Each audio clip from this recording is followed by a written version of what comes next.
Welcome to the One Journey podcast.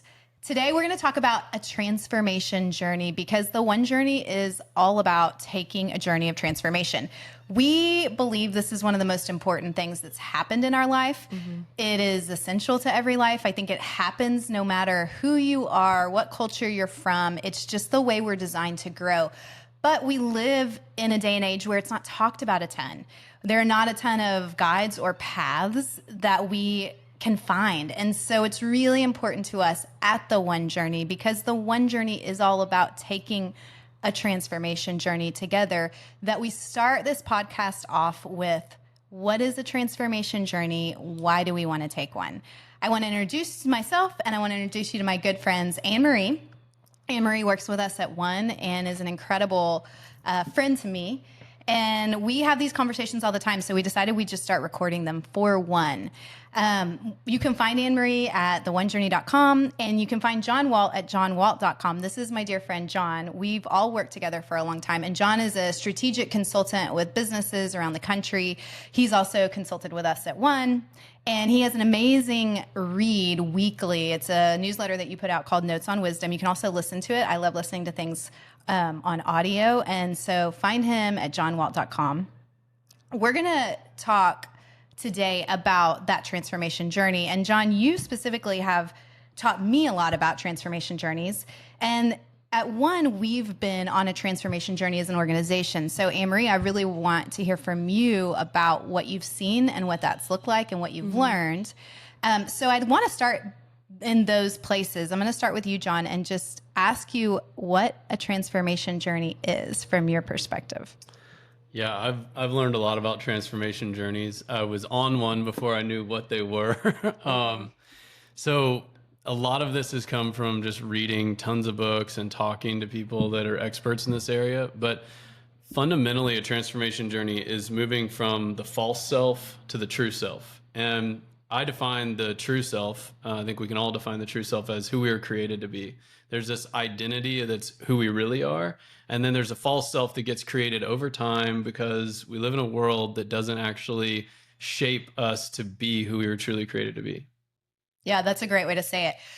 You know, I've seen over the years, we've been a community at One for about 20 years where we've walked alongside people who are going through transition, whether that's a painful thing and they really need connection to get through it, or whether they're just really wanting more spiritually, emotionally, even physically. We've prayed with a lot of people for physical healing, but the heart of it is all about this transitional space between what I know I should be, but I actually want to become who I really am. I know that I'm being limited in one way and I really want more.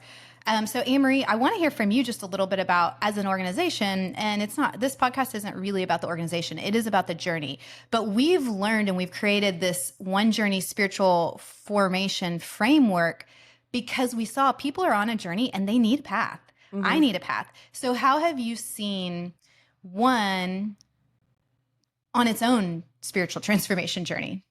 It's really interesting. You talked about that piece of all the different ways that people found us and came in. And I think it's so interesting that, you know, when you look at Jesus and we see a lot of physical healings in the Bible, but they were never just a physical healing. It was always a full transformation in someone's life. They walked away being able to see, and yet the inside of them was also changed.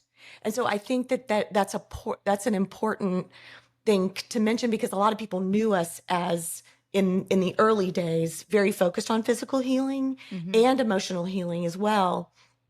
But I love that because all of those things are invitations to transformation. They're all invitations to that. And I think what we've done at One is, I also love that we've really been who we were in a particular season of time. It's like, I love that we can look at Jack and Anne-Marie Sheffield and we can still feel their heartbeat. We can still see their fingerprints in what we're doing today. It's not like we've taken some massive departure from who we were 20 years ago. It's just that we've followed the questions, followed the spaces that we saw, going, okay, what can this look like? How can we really find what people really actually need? And I think and we just continue to get more and more focused and more clear on who we are and our sweet spot of what we really have to offer. And now that's why I'm so excited. We were walking this morning, and I remember saying to you, like, I love the community of people that we get to not only work with, but also walk in life with. Because what I love about what we do is we're on the journey with them. Yeah. Every single one of us who works with one is on our own transformation journey. And so we get to show up witnessing to one another on our journeys together. And it's so powerful. Yeah, I would say one of the reasons I'm excited to start this podcast now is because we are on a journey together. And the three of us have shared that journey for many years. And it's kind of like all of our conversations led us to a place where we said, these are really important conversations, at least to us. Yeah. And we want to have them and share them with anybody who might be interested. But we're going to keep, this podcast is really going to be about sharing that journey together. And we want to provide spaces for anybody who's listening to enter in. We'll have other guests on this podcast as well, but we're going to have time on the podcast where you can just check in with yourself, think a little bit with God, and then think about who you're on a journey with. Because one of the things for me initially about a journey of transformation is that I think I used to think maturity and growth was like a solo project. I'm responsible for maturing myself. And then now everything we've learned about brain science and community and what we've actually learned about how people really heal, and this is all over the Bible too, is it absolutely happens in communities. We're wounded and we're healed in community. And then I thought, well, I have to find the perfect community. And that never happened because there's not one. But what happens is that you realize your whole life you have been deeply impacted by the people in your life. And then you start to learn how to walk in a healing way with the people in your life. And there's certain ones that you're not going to be able to do that with in that season. And there's others that you go, oh, wow, there they are. And you know what? They're provision for me. And I didn't even know how much I was going to need a John in my life. And I had no idea that when I babysat for you at age 14, that now... 30 years later, we'd be sitting here going, hey, let's have these conversations. And we actually want to do this for our job every day and have these conversations with a lot of people. So that's really the heart of this podcast. And what you're going to get is practices, people talking about being on this journey together, because also I do think everybody's on it. It's like, do you want to be alone on it? Do you want to lean in and really get a ton of growth? Or do you want to shut down? There's I'm sure other options, but I think that's a good way to look at the spectrum of options. So John, what would you say? Because I love the way you think. I love talking to you. You think about things in such a different way than I do. One of the things that you are really good at is saying, like, this is what causes a breakdown.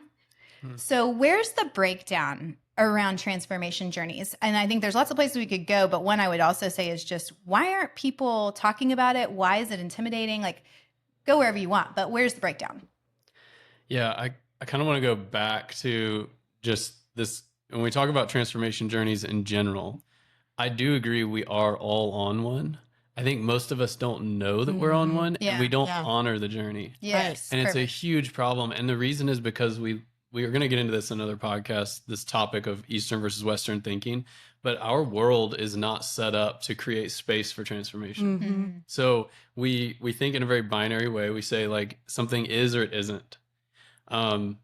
What's real is actually becoming. And so we know we can get a glimpse of who we're created to be. And then we go on this journey to actually step into that, to become that, to live that out.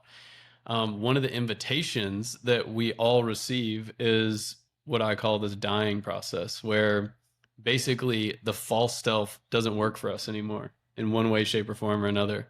And I think we all, we construct these narratives in our heads that are based on oftentimes our insecurities and our ego and our need to have answers. I've done this so much, where I'll say, this is exactly where I'm headed, and this is what my life looks like, and I have all the answers figured out. I still do this, and And then God will actually show me what he's really been doing. And it's kind of like usually in retrospect where I go, okay, I had no idea what was actually happening.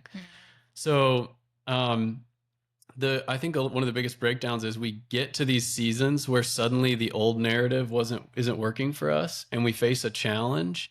And our culture today tells us, avoid that feeling. That is so bad. Don't go there. And so Don't break down. Yeah. Reinvent yourself. Do whatever you have to do to avoid the breakdown. And what's real is actually the breakdown is the invitation into the rebirth. And so one of the foundational concepts of a transformation journey is the false self has to die, but it's not a transformation unless the new self begins to there's a rebirth. The new self begins to emerge. Yeah.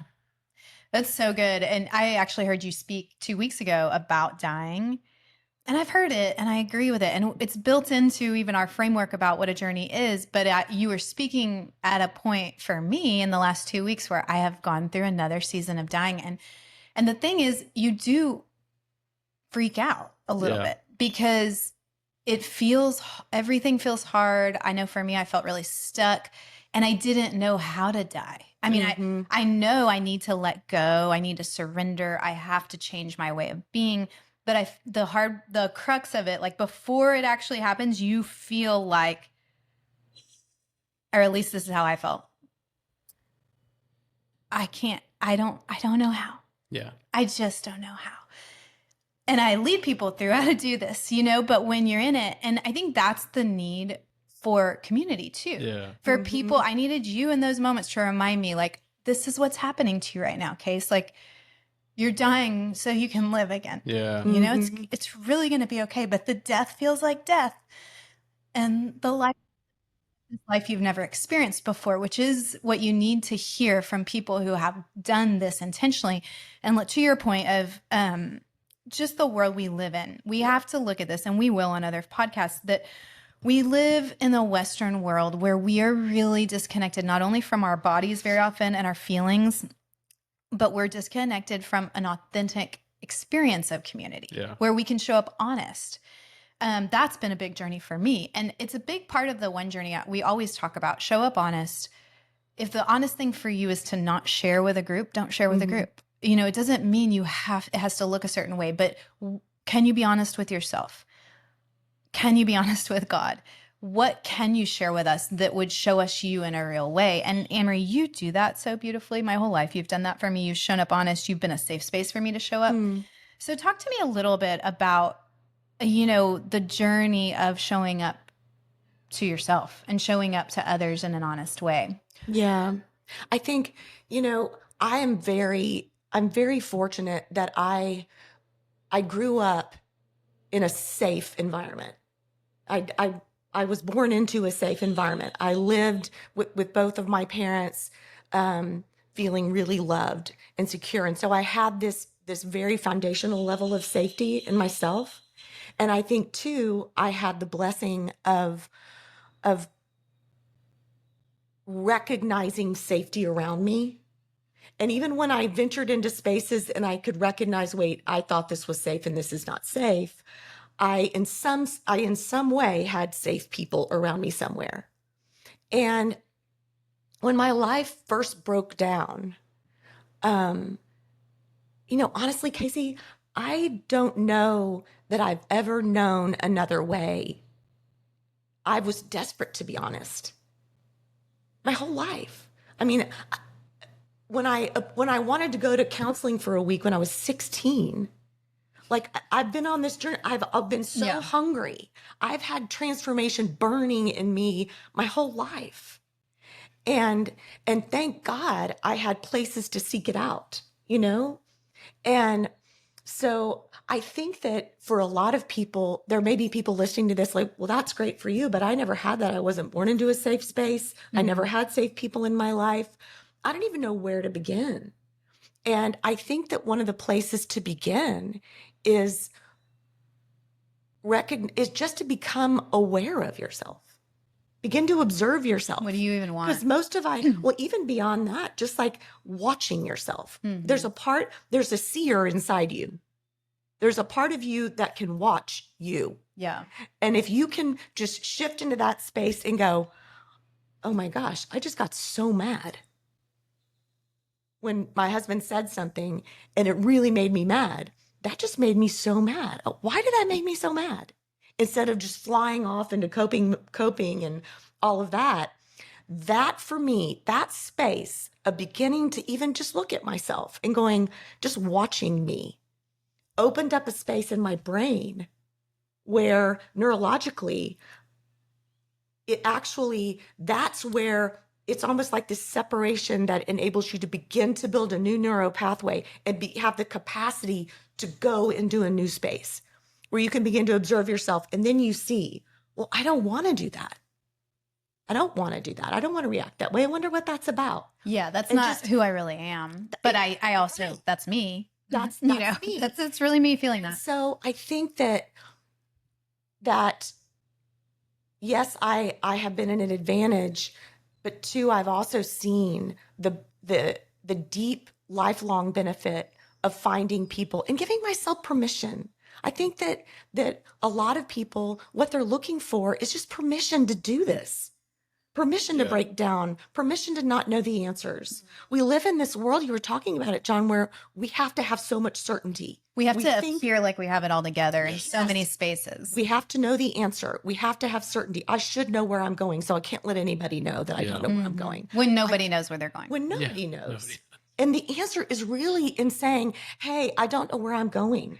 Do you know where you're going? Actually, no, I don't know where I'm going either, you know? And so that idea of the safety even of someone alongside you who also doesn't know where they're going, but they want to find their way. Mhm. You know, they want to ask questions too. Yeah. And finding people who you can do that with. And that's what I love about the community at One, is that it is this invitational space where you don't even have to know anything. We're all showing up authentically, and we're not saying we know the answers, but what we love are the questions. Yeah. Yeah.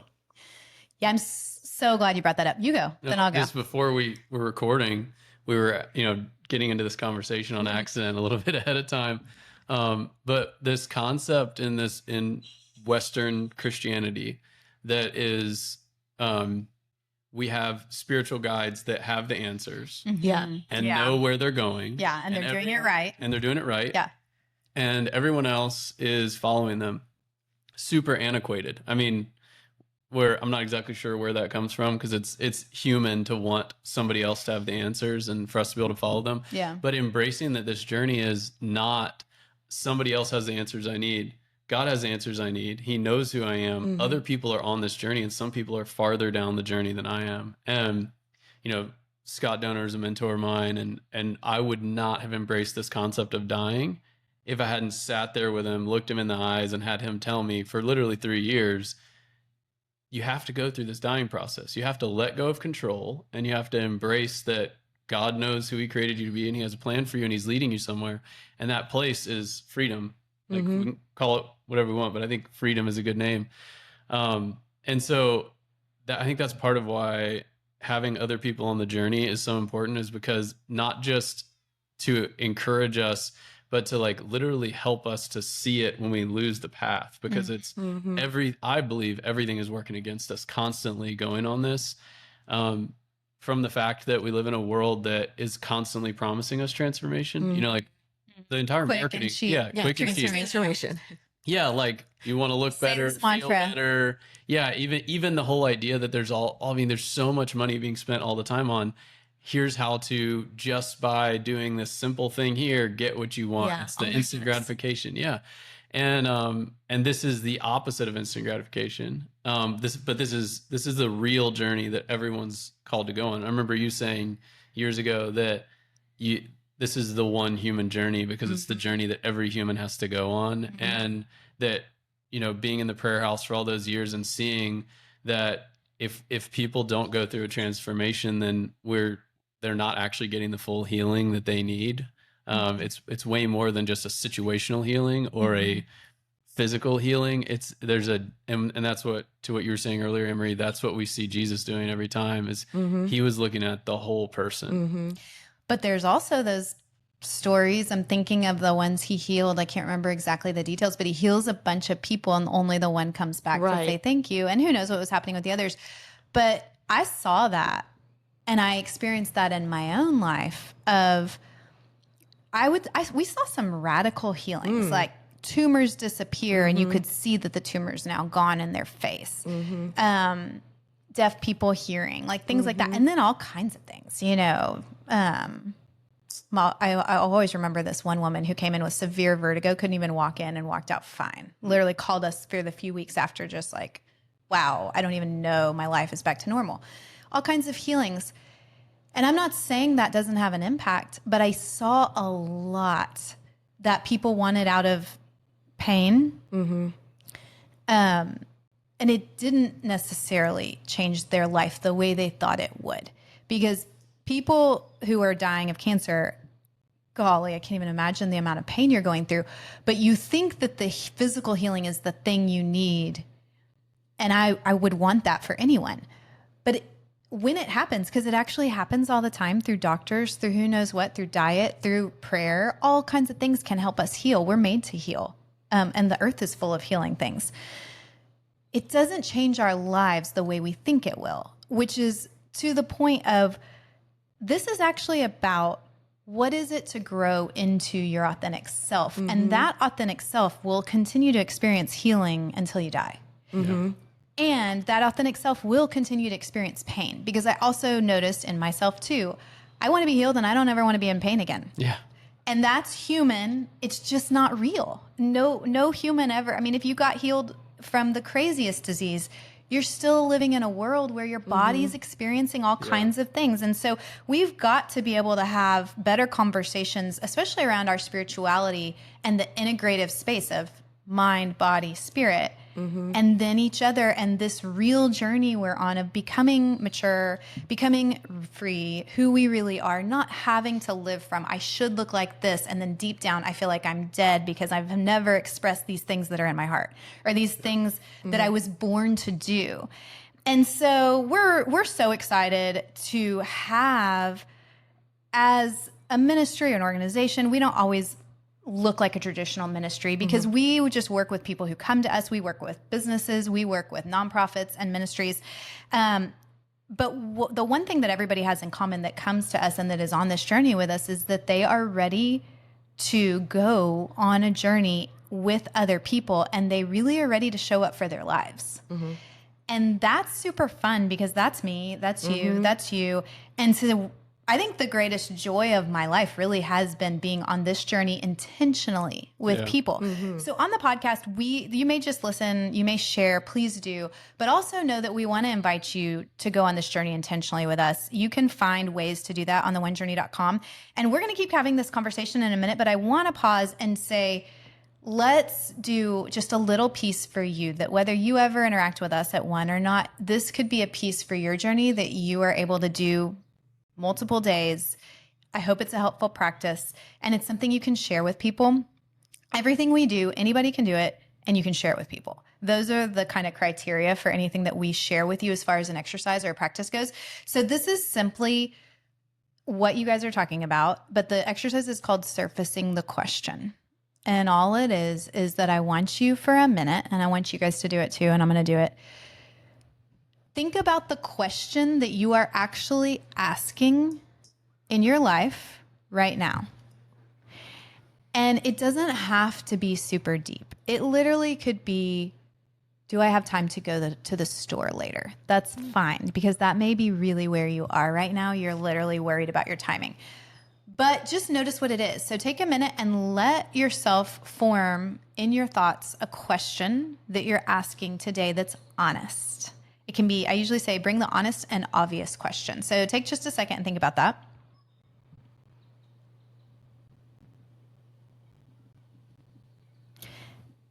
And I don't really have one. So it's taking me a minute to go, what am I asking today? And honestly, the question for me is, am I okay? Am I going to be okay? So that's what I'm going to write down. So write it down or find a way to remember it. Say it into your phone. And we're going to do part 2 in a second after you guys share. What question came to your mind, John? Honestly, who am I? Like on a not on like a high level of like I've seen so many different layers of who I am, but I realized like on the way down here to do this recording, I was just praying and really trying to understand on a deeper level, who am I?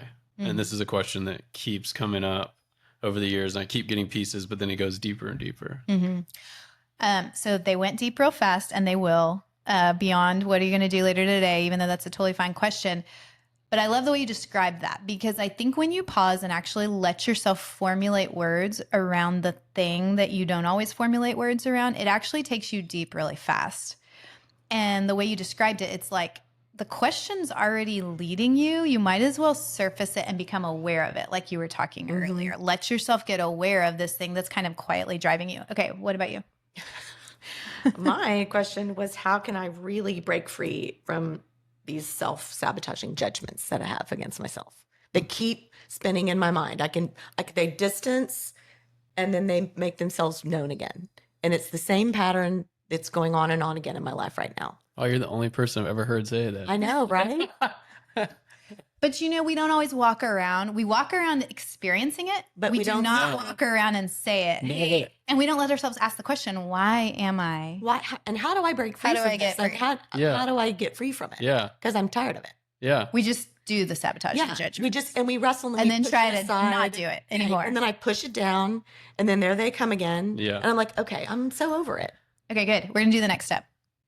Unless you had something to say. Oh no, I was just gonna say one of my notes recently, there was a part in it where I was just saying I think we say stuff to ourselves and believe stuff about ourselves that we would never say Oh, for about sure. anyone else or Someone else. believe about anyone else. Like, I would never say these things to someone. and Yeah. no one else I don't think would even think that about us, but it's like so easy to have horrible conversations with ourselves and to say really, really horrible things to ourselves and then act like it's normal and act like it doesn't affect anything and move on. Yeah. But it's like, no, we have to deal with that. Yeah.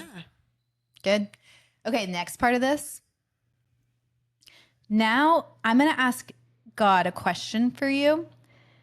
And let me just pause and say, you may not ask God questions, and that's totally fine. You may not even know what you think about God, or you may be somebody who's constantly doing contemplation, meditation, and connective prayer, listening prayer. Great. You don't have to have a background in this, because the space that this deeper voice of the Spirit of God is going to answer you is literally in the same space that you already think. You may feel it in your body, you may not, but the thoughts will form in your mind. It may be just a sense, like an intuition. It may be words that you put on that sense or intuition. It may be like a thought that passes kind of like a cloud. It may be like a picture of something, like all of a sudden you're thinking of like yesterday doing something with somebody and how you felt. It could be a picture of like the ocean, something peaceful. It could be like a little movie in your mind. Like if I said, hey, think about last time you went to the grocery store, or just think about your local grocery store. I promise you there's going to be a picture in your mind. There's going to be a little movie you can create in your mind, and there's going to be feelings. Oh, I love the grocery store. Oh, I hate it. I'm so stressed every time I go. I see my list. I don't even know if I have time for this. All that stuff, that ticker tape space in your mind is the space where when you ask God to speak to you, that still small voice of God will show up and start coming on that space, and it happens pretty fast. So all you do is, and you really did a great job describing this earlier about awareness, all you're doing is being aware of what's coming on the screen of your mind when we ask the question. You don't even have to pray. You don't have to know what you believe about God to experience this. So just try it. Literally all it takes is trying it and notice what you notice. So, okay, notice the question you asked. I asked, am I going to be okay? Am I okay? Now I'm going to ask God, and all I'm going to do is notice what comes to my mind. All I want you to do is notice what comes to your mind. So God, I asked the question, am I going to be okay? You guys asked your question. Surface the deeper question for me. What am I really asking?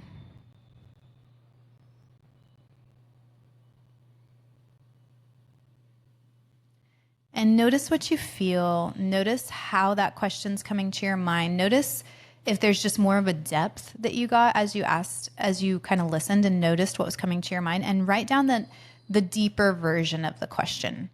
For some people, it literally may be an entirely different question that popped in your mind. See if that makes sense to you. anytime you're asking God a question, you want to, if you're trying to hear from God, you want to see if what comes when you ask makes sense. You want to look at it and go, if I believed this, would it create more life? Is it going to create more beauty? If I believe this and listen to this, is it coming from a place of love? Would it create love? If it isn't, just chunk it and go, no, that probably wasn't God. So we could probably use the word love and God interchangeably.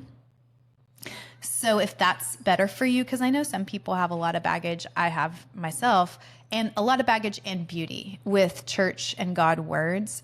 So this isn't really about the words, it's about the experience of connection. Everything we do at One is rooted in a deeper connection to yourself, to God, and to other people. And the way into it is actually in this space that's very safe, whether you know it or not, the space where you can hear God's voice because you're a human, because you were created.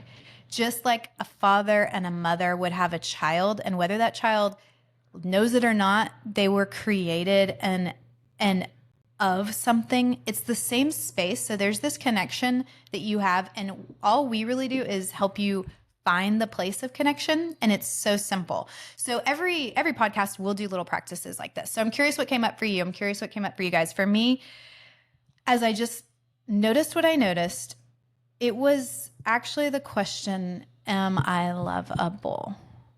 And it was almost like lovable was like spaced out. Am I able to really move from the pure love that I am? And am I actually safe to be loved? Was the deeper part of that question. What came up for you? On a deep level, I want to know that I'm really being led. Mm-hmm. Does that feel really true as you hear it? Yeah, it's really hard for me, even after years of practice, to separate my mind from this thinking of a destination, because I think it's really easy, like in our world, to say, I'm trying to become X. And it's like, but I do believe we're all created for a specific journey, specific identity, and there's meaningful work that comes out of that. And so I think that question all along of is the journey I'm on, is every level of it and every part of it truly being led? It's probably just like an area I always have to be reassured from God that I am being led, Is it something that you've always wanted? I mean, is that reassuring to you to know that you're being led? Oh yeah. I mean, I don't know how to like put it into words necessarily, but yeah, what I deeply want is to be who I was created to be and do the work that I was created to do, and to for that to have the fruit that it can have and that God would have it to have. So. Okay, so in a minute, we're going to actually ask the question. So stay in that place of the wondering and the curiosity. I think one thing that we can do, and there's like fancy names for this now, like spiritual bypassing, but sometimes we have like tried to beat the question out of us. Like I do it with like this one. Stop asking this. Yeah, or kind of go, well, I should know the answer. Yeah, or like think that the answer is actually the more important thing. And the journey, thinking about life as a journey, a transformation journey, actually, like you said, it's super important to like hold the question and not have to land on an answer. Meaning, like for me, I feel like my first thought on when I hear, am I lovable? I do the self-negating thing in a subtle way. I'm like, am I really asking that question again? Do I not know that I'm loved yet? Yeah. Totally. Have I not gotten there yet? Have I not arrived at this destination where I know I'm loved, I know God's love, and I accept myself? Well, no, because there's like so much depth to accepting like myself, accepting the love of God.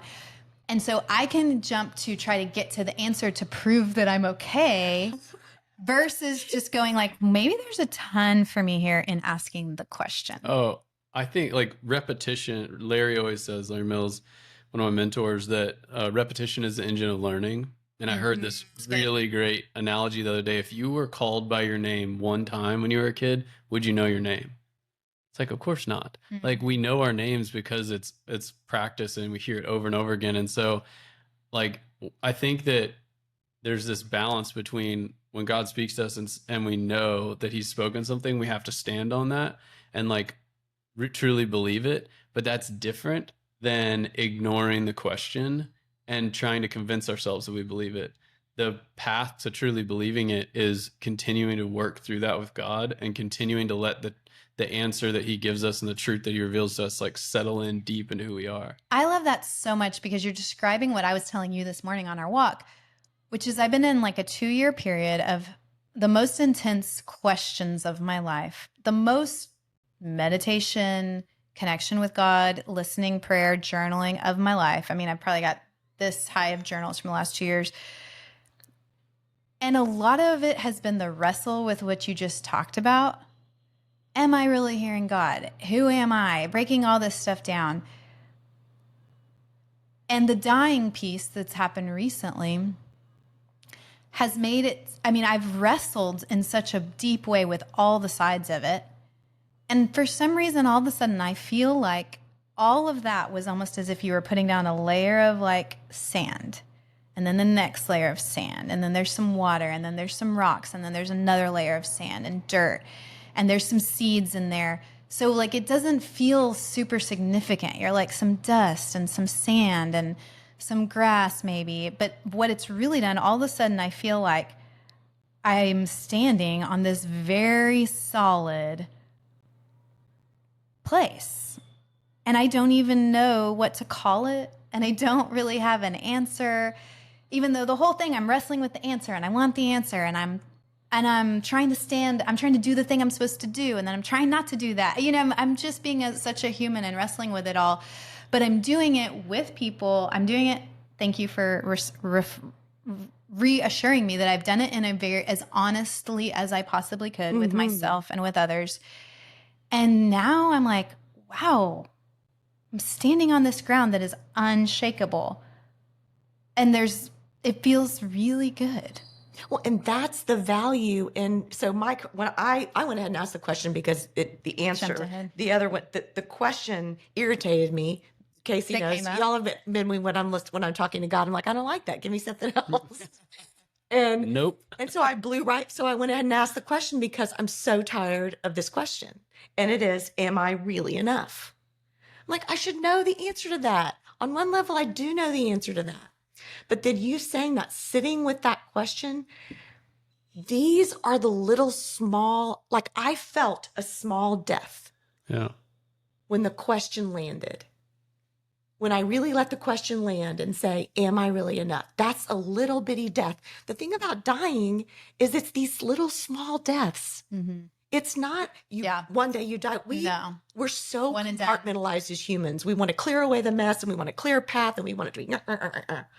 And when really being human is so messy. It is so messy. And that's the beauty of it. And it's these small deaths that we have these invitations for every single day. And this is one for me.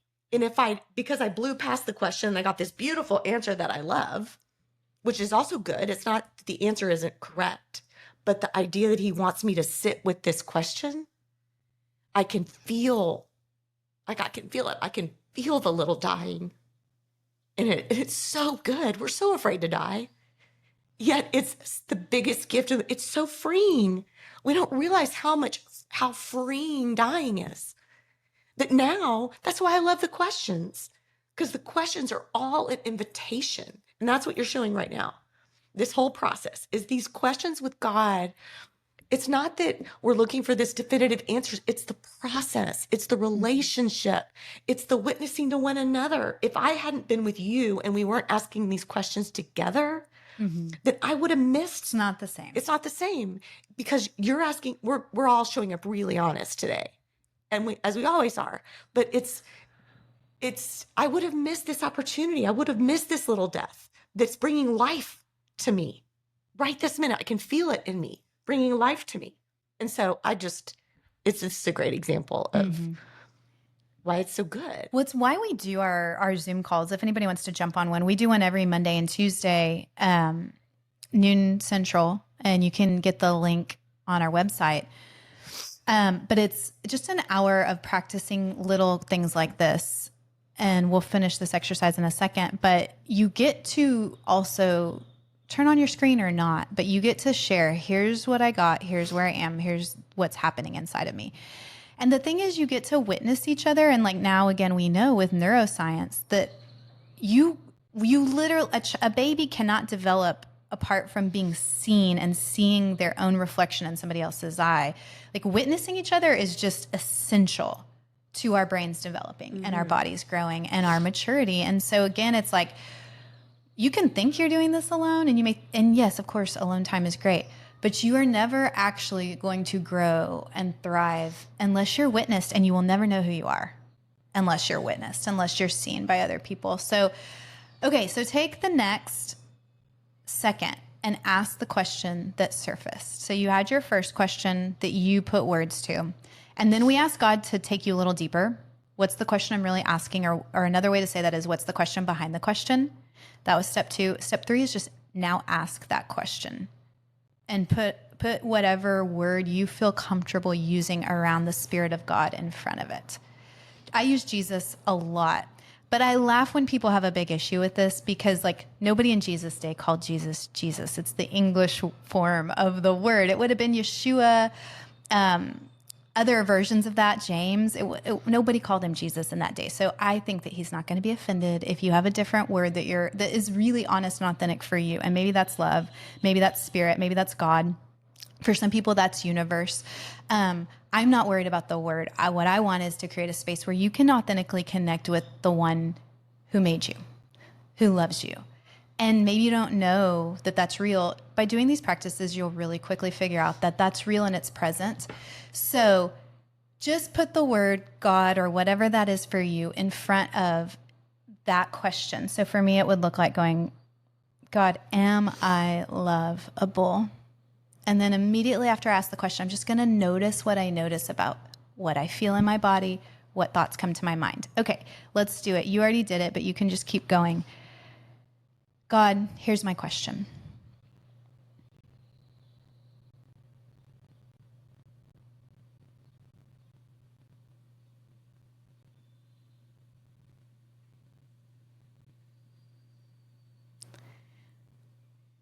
Pause it if you need to, if you want more space. But one of the things I would tell you is a lot of times the voice of God is just so much kinder than we are to ourselves. So it's sometimes easy to dismiss as like, well, that's too good. But just think, you don't often just grab those too good thoughts. Our default is to the negative very often.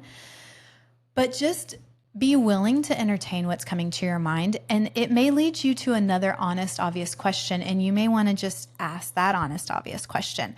But the 3 simple steps we just did are surface whatever question you're asking. What's the question you're asking today? Ask God to take you deeper into it, understand the question better, and then ask God the question and notice what you notice. You can do this anytime. You can do this with anyone that would want to do that with you. Sometimes it's really fun to do with people who, you trust and feel safe with, and then just share what you got. So what did you guys get?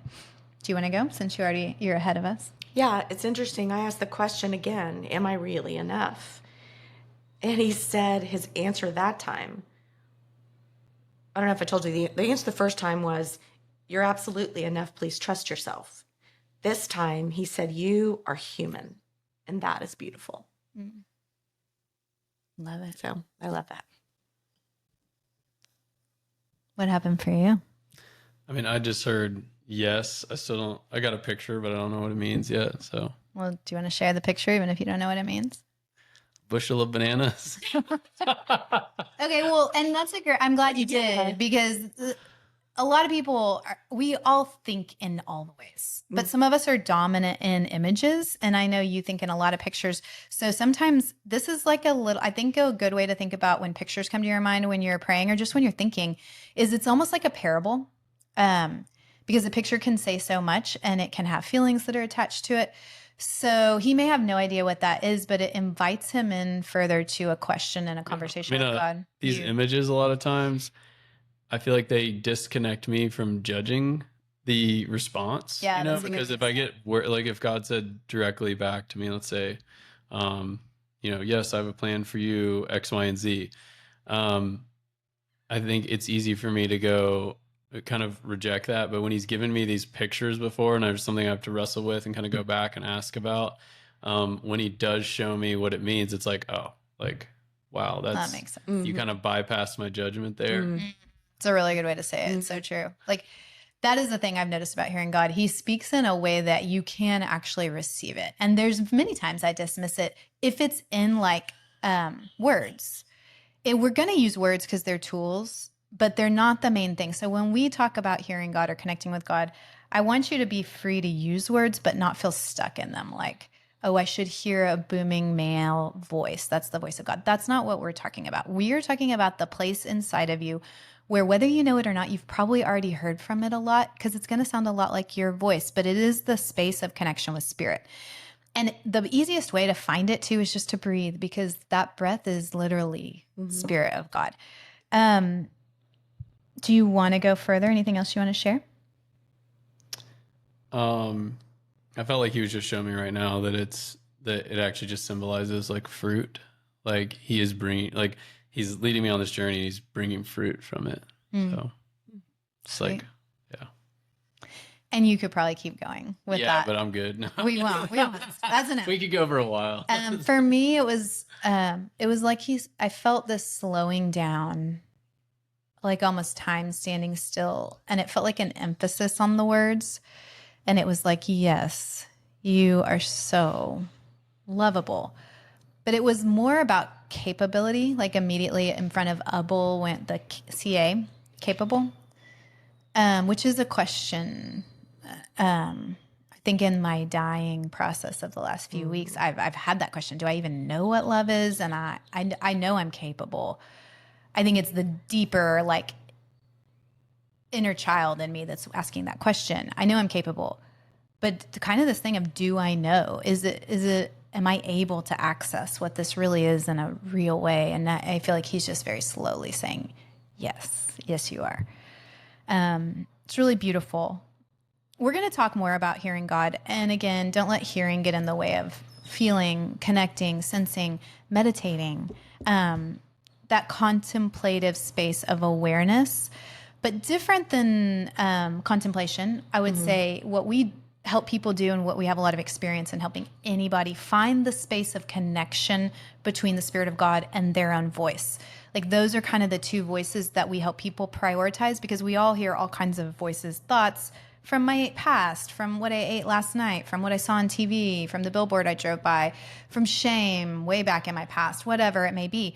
But absolutely everybody also has access to your authentic voice, which may be buried, but it's there, and God's authentic voice. So all these practices are going to be around finding that space, surfacing it, and then sharing it. Like, we'll share it. And we would love to hear from you guys too. We want your questions.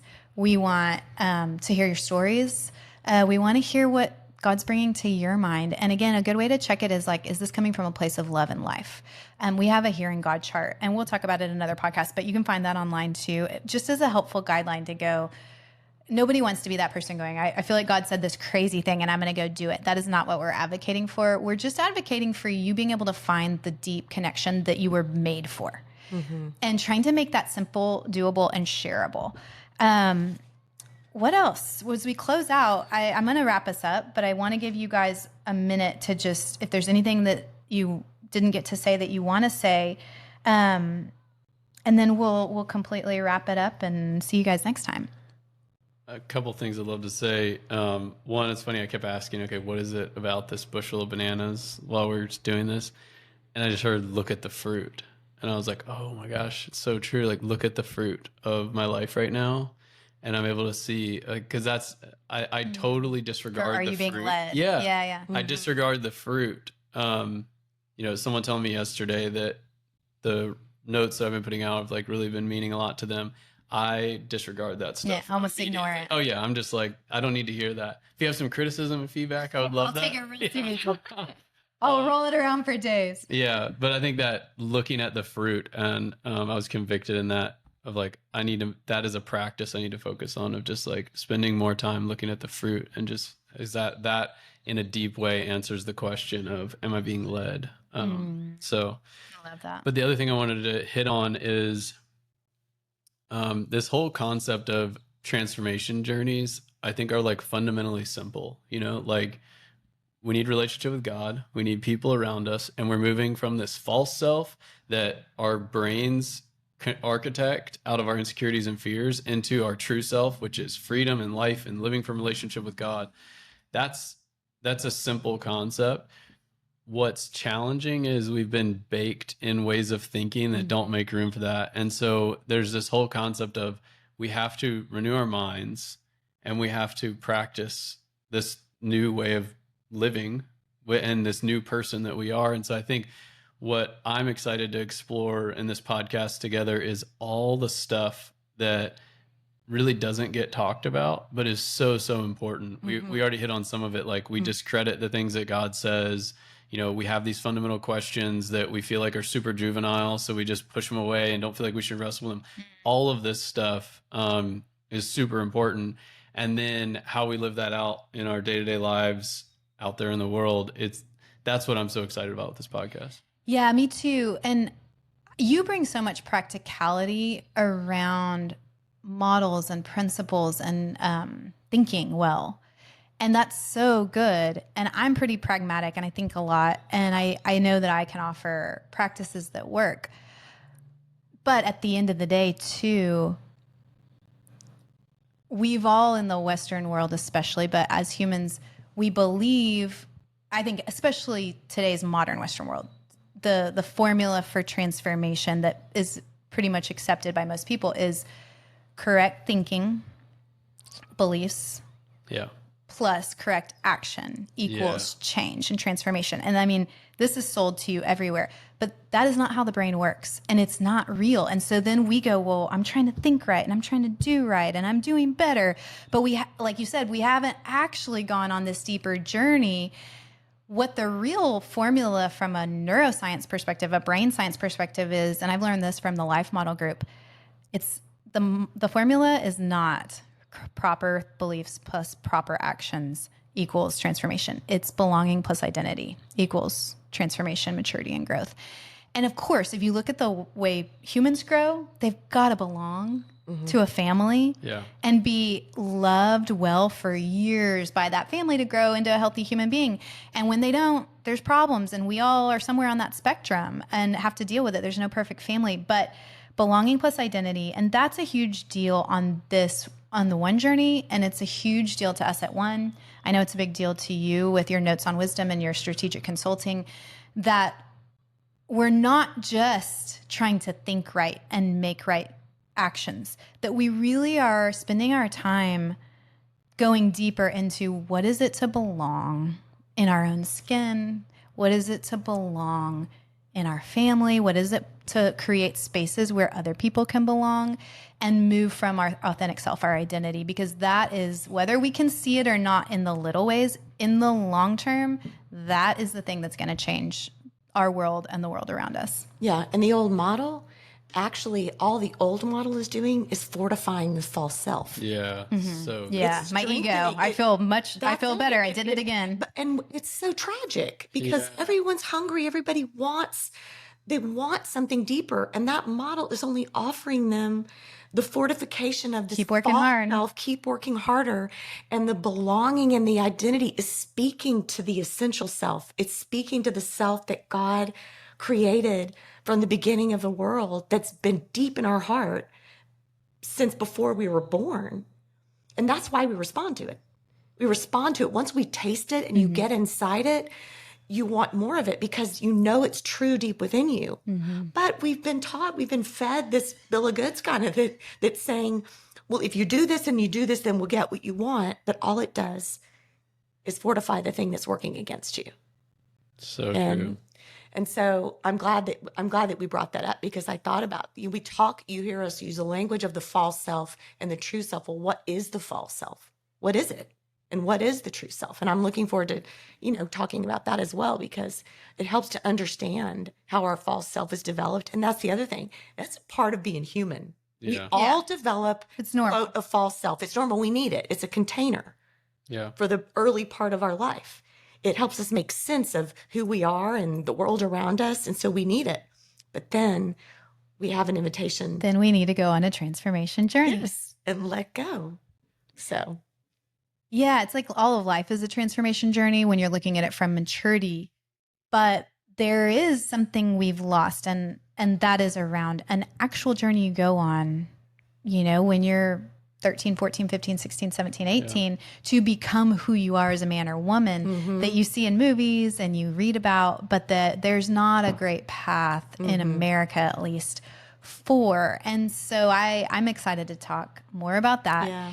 And thank you guys for listening. Thanks y'all for being here. I'm excited to keep going in our conversations. But we'll see you guys next time.